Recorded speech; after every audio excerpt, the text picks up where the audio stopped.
વિશ્વવિખ્યાત યાત્રાધામ વીરપુરમાં કરોડોના ખર્ચે નિર્માણ પામેલા એસટી બસ સ્ટેન્ડમાં મૂળભૂત સુવિધાઓના અભાવે યાત્રાળુઓ અને મુસાફરો ભારે હાલાકી ભોગવી રહ્યા છે। રાત્રિના સમયે બસ સ્ટેન્ડ પરિસરમાં લાઇટો અને પંખાઓ બંધ થઈ જતા અંધારપટ છવાઈ જાય છે, જ્યારે અસહ્ય ગરમી અને મચ્છરોના ત્રાસથી લોકો પરેશાન બની રહ્યા છે।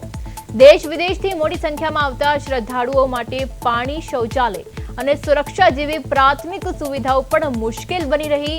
અંધારાના કારણે ચોરી સહિતના અનિચ્છનીય બનાવોની ભીતિ વચ્ચે સ્થાનિકો અને યાત્રાળુઓએ તંત્ર પાસે તાત્કાલિક કાર્યવાહી કરવાની માંગ ઉઠાવી છે।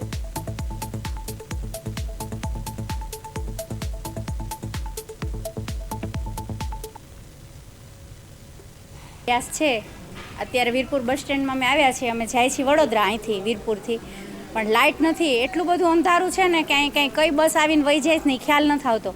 અને ગરમી એટલી છે અહીંયા, અને બેસવાનું આમ એમ થાય છે કે બેસીએ એકલા લેડીઝ કે ન બેસીએ, એટલી બધી ગરમી અને અંધારું છે। તો સરકાર આમાં કંઈક કરે, અથવા તો આપણું પ્રશાસન કંઈક કરે, એવી રીતની અમારી। મારું નામ પ્રાંજલ છે। હું છેલ્લા 1 કલાકથી બસ સ્ટેન્ડ પર ઊભી છું। મારે અમદાવાદ જવું છે અને લાઇટ પણ અહીંયા નથી, પંખા પણ ચાલુ નથી અને બહુ મચ્છર છે, અને છેલ્લા 1 કલાકથી લાઇટ પણ નથી।